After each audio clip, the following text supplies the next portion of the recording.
Hi guys, Stuart Bingham here. Joe and Tom from Snooker Loopy podcast has asked me to do the chorus from the Snooker Loopy. That's our we. As you can see, I can do the Dennis Taylor and Willie Thorne version all in one go. I apologise firstly, but here goes. Snooker Loopy, nuts are we, me and him and them and me. We'll show you what we can do with a load of balls and a snooker cue.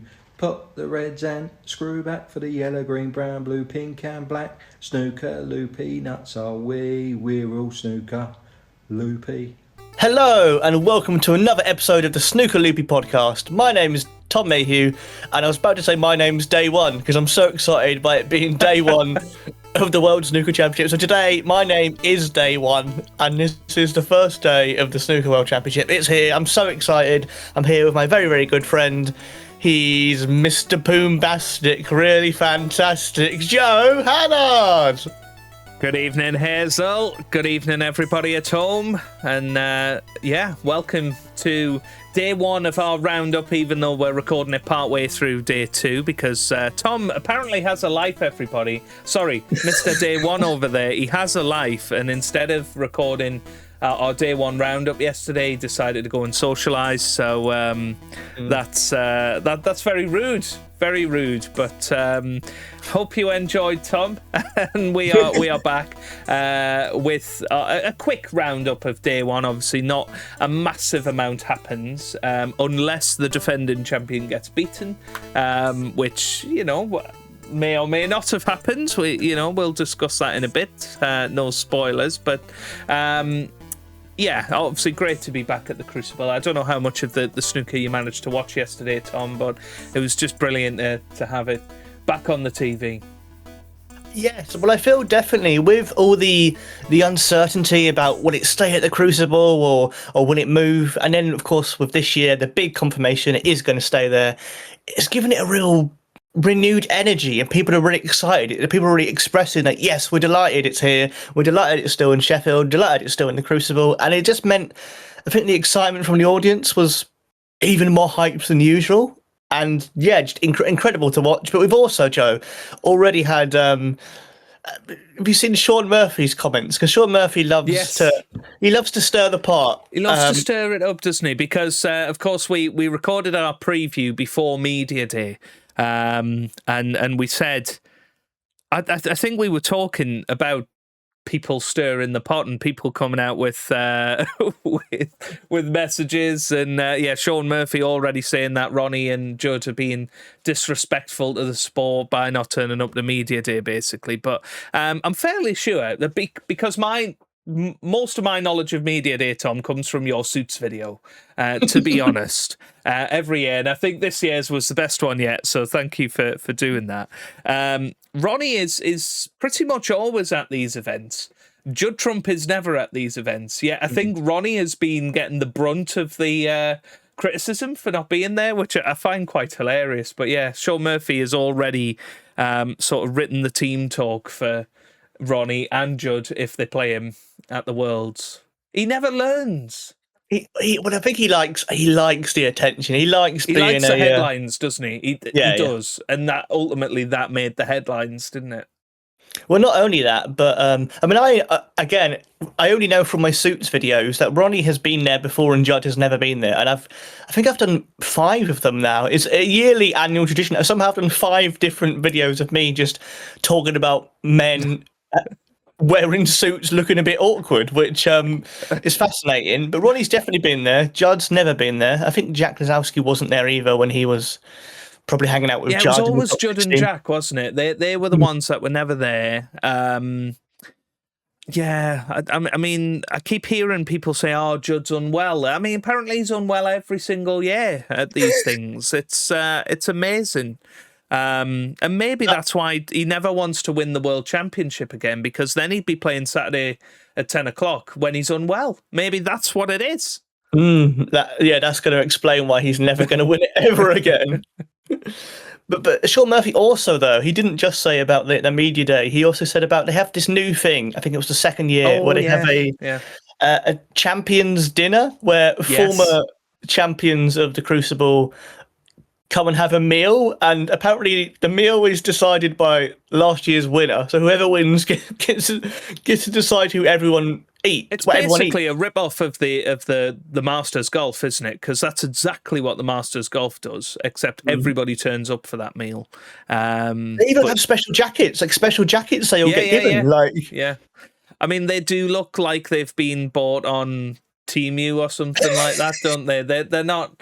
They're like it's got a little embroidered World Championship on it, and they're sort of like velvet jackets. They're really.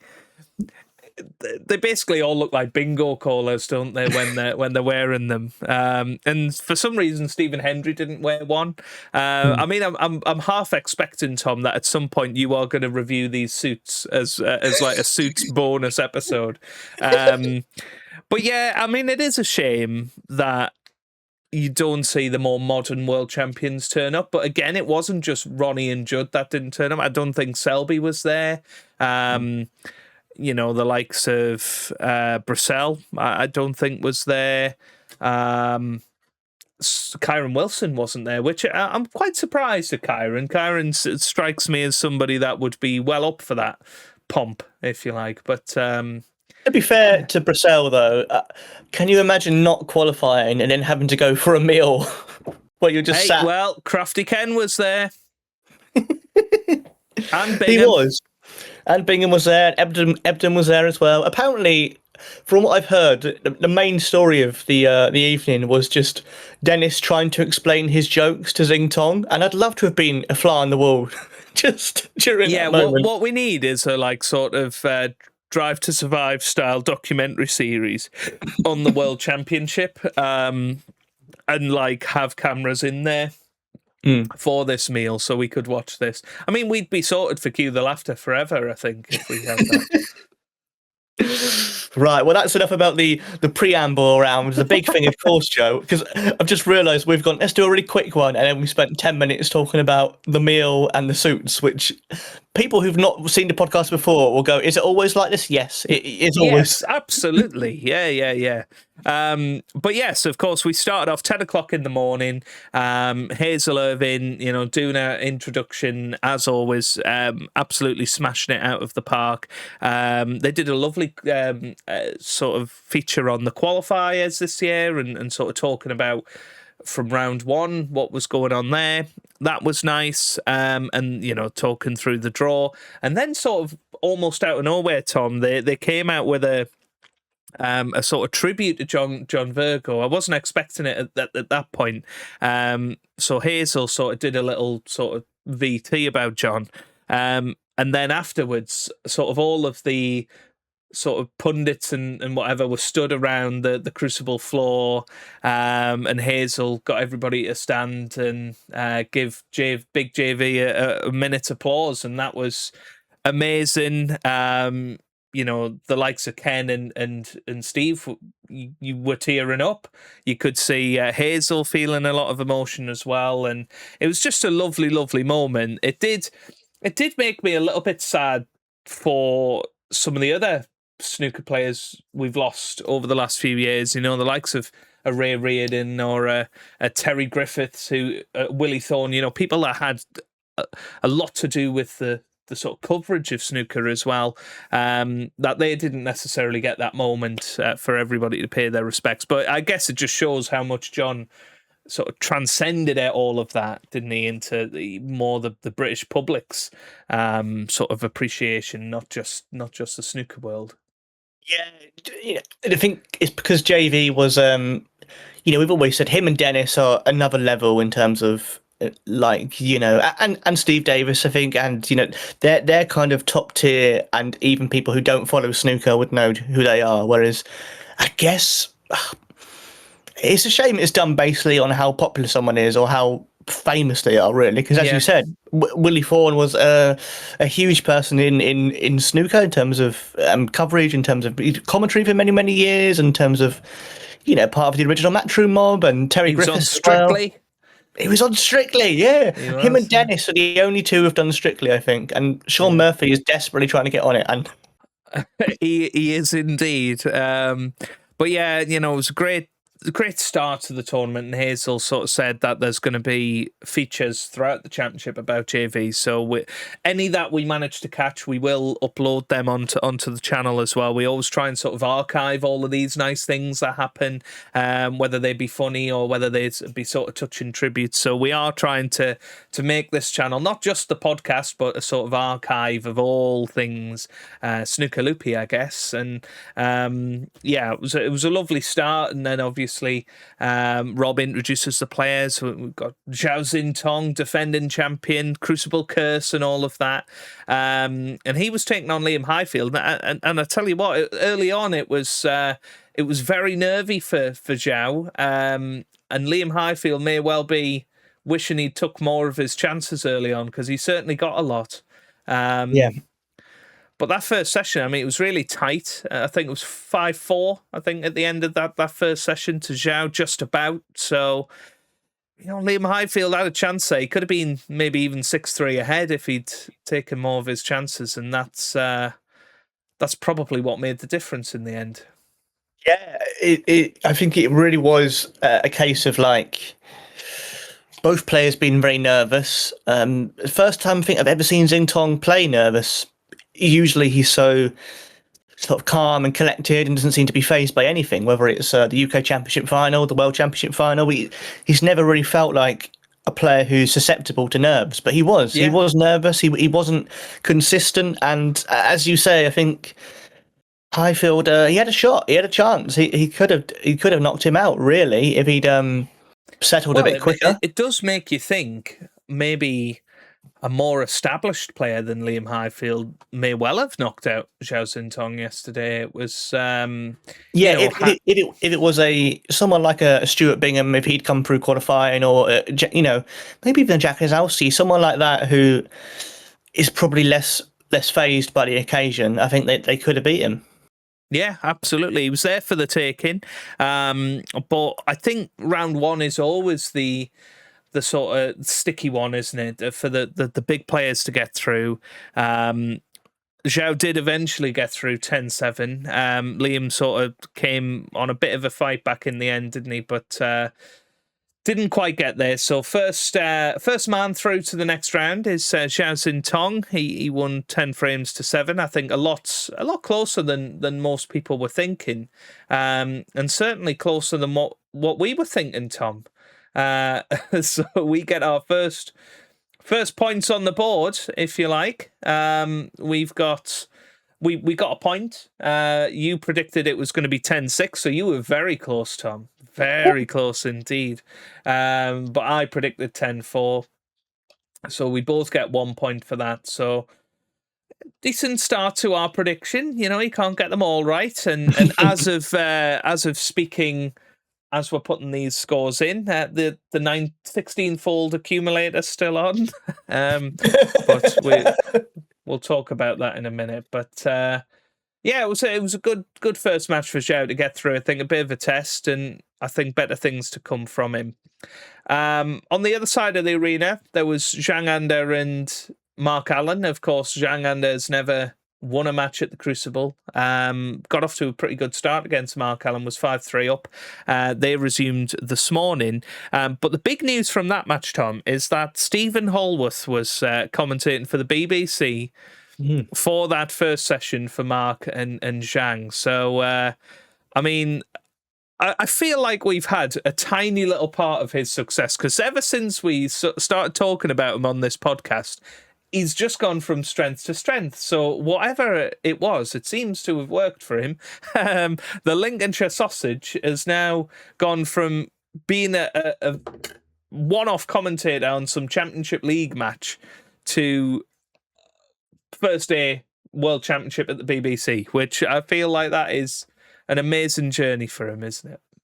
Yeah, and really, really good to see someone who is he's quite young, so it's nice to have a younger commentator. He must be the youngest person by about 20 years in terms of the regular people who are doing coverage, and so it's really good to have him as I suppose Who'd have thought it? The future of commentary for snooker, Stephen Hallworth. But Well, who knew? he's good at it. He's good at it. Good. Yeah, he is good.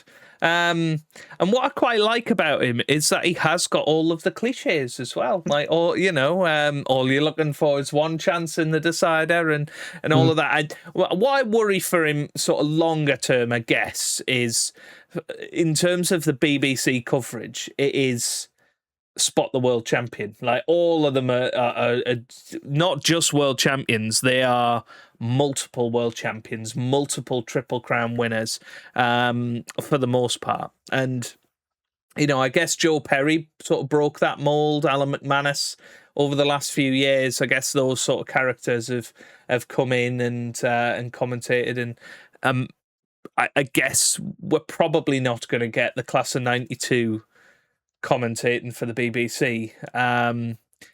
And not many other people have won world championships over the last 30 years. So unless your name's Peter Ebdon, and he was with the BBC for a bit, but doesn't seem to do it anymore.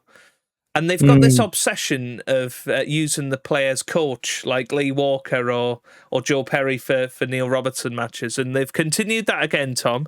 Lee Walker was commentating on Mark Williams yesterday as he started his first round match against Anthony Kowalski, the flying Paul, as you call him. But he called himself that. He called himself. He said the flying pole has arrived. That's what he said. He did, yeah. With his lovely interview with Rob Walker. Did you watch much of the Williams Kowalski match yesterday? I caught bits of it. I felt it was it definitely started far closer than anyone expected. I mean, Anthony, he played brilliantly. Getting good breaks early on. He settled early, which I think we did say was going to be important. Because you never know with someone who debuts that they could be someone who just flies and does really well, like a flying pole, or they could be Luo Honghao, who got like 90 points and he's dropped off the tour. Do you know what I mean? He has, yeah, absolutely. But it was much closer than I thought initially. But I think Williams has just shown his experience, pulled away a bit, and that will of course finish this evening. Just one thought I've had about Stephen Hallworth: is he definitely in recent memory the first snooker player to commentate at the Crucible before they've qualified? Yeah, I guess he must be, because even somebody like Lee Walker has qualified for the Crucible before. Yeah, he must be. Other than sort of non-players like Clive Everton, but I and Rob Walker, I guess. But yeah, that's an interesting one. I did think that as well, because what was weird is in this sort of minute applause for JV, Stephen Hallworth was one of the people sort of standing in front of the table, and I was like, that's a bit bizarre. I just assumed it was like a TNT thing, but the fact he was working for the BBC, basically JV's replacement, because presumably he wouldn't have been commentating for the BBC had John still been with us. So that's but that's a good point. I wonder how many players have commentated on the World Championship without having played in the World Championship, because he's not even played in the seniors. He can't play the seniors. He's too young for that, yeah. But that's an interesting one. So of course, we did say actually, because during Judgment Day, obviously he was commentating, and we said in our predictions, I guess that means he presumes he's not going to make it to Judgment Day. And that's people go on about Sean Murphy, but then this feels like a very similar thing where someone is literally playing in the first round of qualifying, but already booking in, going, no, I'm going to commentate on Judgment Day, and it's like, you could be playing in it. Like, you could, this could be you. Yeah, but bless him. All those years ago, Tom, when you reached out to him about getting him on this podcast, and we never did it. We should have done it. But There's I mean, still we time. There's still time. Still time. He's not too big for us yet. Don't worry. On the other side of the arena in that afternoon session, there was obviously the Chinese derby of Zhao Guodong and Zhou Yulong. Quite a close match, that one. That's 5-4. That is going to be continuing this evening as well. One of the frames in that match, Tom, went to a decided respotted black. So already some Crucible black ball drama on day one. And then, of course, we had the evening session on the other side of the arena. Was the start of the Barry Hawkins and Matthew Stevens match. And it's fair to say, Tom, as a Matthew Stevens fan, that wasn't an enjoyable session. Certainly after the Xiao match had finished, I sort of switched over to the Stevens and Hawkins match. And to be fair, it was a very poor standard of match in general.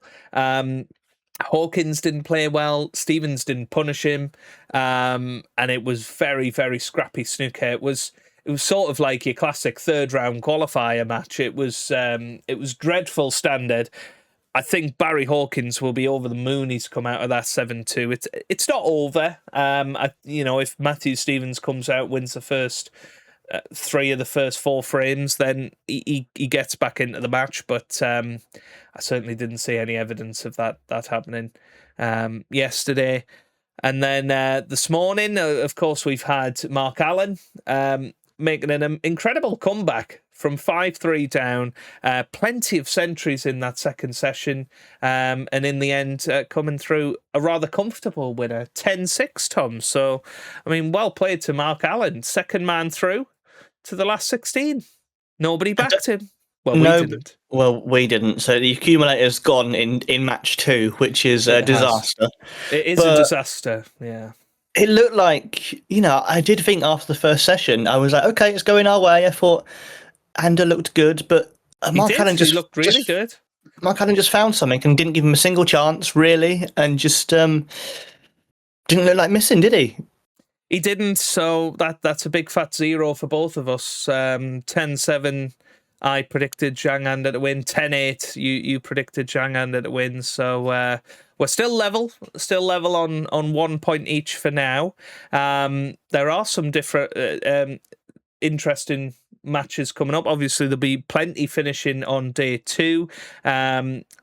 One that got started on day 2 was Ding Junhui, who looks in good form against Dave Gilbert. 7-2 up after that first session. I'm not sure many people would have predicted that, Tom.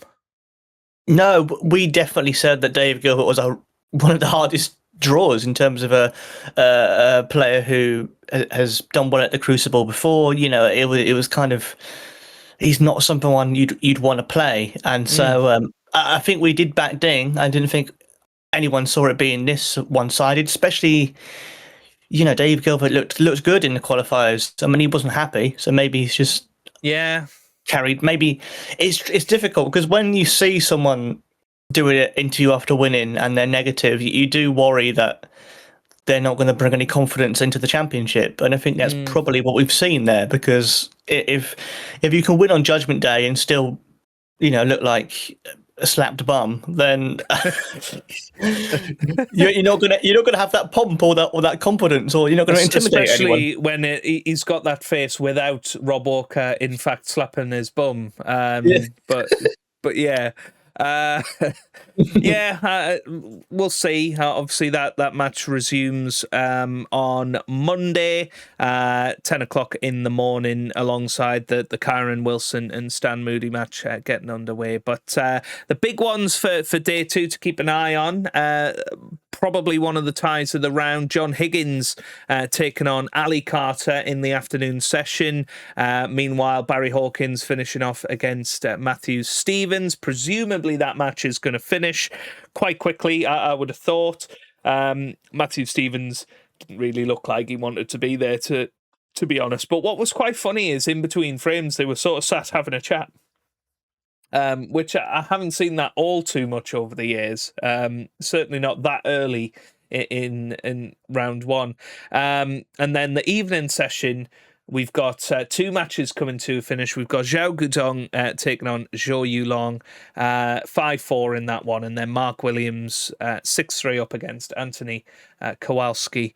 And yeah, I mean, it could be quite a late night, certainly on one side of the arena there. And if Anthony can come back and make a bit of a match of it against Mark Williams, we could have some late night tension at the Crucible. But looking ahead to the John Higgins match, what are you looking forward to in the afternoon session on day 2? Yeah, well, it's always good to see the class of '92. Obviously, Ali Carter, a tricky opponent for John. Is not going to be an easy win.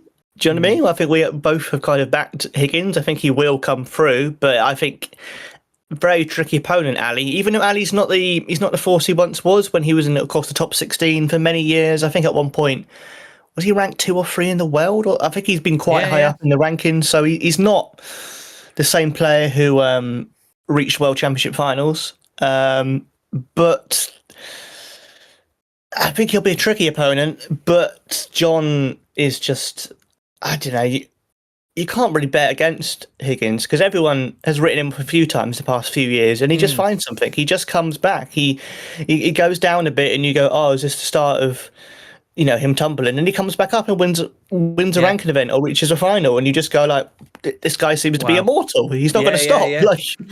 Yeah, no, absolutely. And we've both backed him to win in the first round. I backed him 10-6, you backed him 10-7. So it'll be interesting to see if those come through. But I think that brings us to the end of our Crucible Day 1 roundup. We will be back tomorrow with some of our usual segments as well. It'll be a bit of a longer episode as we talk about 3 more players making it through into round 2 and looking ahead at day 3, of course, which will introduce the likes of Kyron Wilson. Smurf 360 will be entering the building as well, and the well-fancied Wu Yiza starting on day 3. So, any final words, Tom? Always looking forward to a Smurf 360, always. And if we could just keep using that, I want to hear it said on the BBC. I want Hazel to go, so Smurf 360, how are you feeling about your... I want to see that become a thing. Well, we've just got to keep going, and we keep doing it. If we keep pushing it, then you never know, Smurf 360 might become a thing. Just like Stephen Hallworth is now there on the BBC. Who knows? Well, we've got Stephen Hallworth commentating. We've got Fan Zheng Yimou there. Yeah. Quiz Wakelin's there. All I'm saying is we got power. Yeah, and Wimble Dominic Dale. Well, he's not there anymore, but he did qualify after we mentioned him on the podcast. So we just need to keep going, and they'll all be there. David Lilly will be there in no time. But thank you very much for watching. Make sure you do subscribe. Our big target this championship is to get the 1,000, the big 1,000 subscribers. That's our big target. I don't know if we'll get there, but we are giving it our best shot. And we will see you tomorrow, bright and early at 9 o'clock for our day 2 roundup. So thank you very much for watching. We'll see you on the next one.